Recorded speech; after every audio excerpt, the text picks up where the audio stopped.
Nakumpiska matataas na kalibre ng armas pati mga pampasabog sa isang bahay sa San Juan City.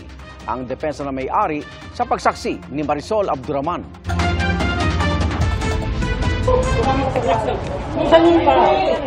Alauna 1:30 ng madaling araw, nang galugari ng San Juan Police ang bahay na ito sa barangay Balong-Balong sa San Juan City. Ang tumambad, iba't ibang klase ng mga matataas na kalibre ng baril.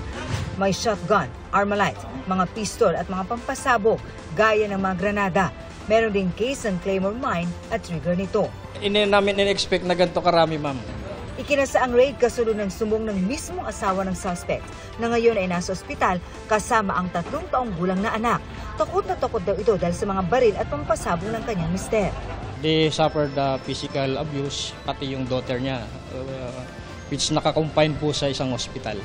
Nailahad nung wife kung ano yung mga abuses na gawa sa kanya. Then, yun nga po, nabanggit doon na tinututukan siya ng firearms, tinatakot siya ng mga pampasabog.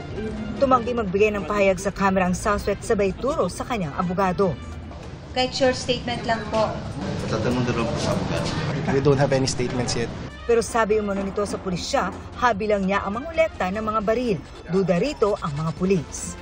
Ang naka-register lang sa kanya is 1 firearm lang, which is wala po rito. Base din po sa sa interview din sa wife ay nagbebenta rin po. Sasampa ng suspects ng mga karampatang reklamo. Kabilang na ang paglabag sa RA 10591 at 9165 matapos siyang mahulihan ng isang sachet ng hinihinalang shabu.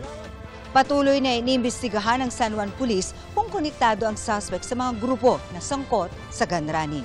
Para sa GMA Integrated News, Marisol Abduraman, ang inyong saksi.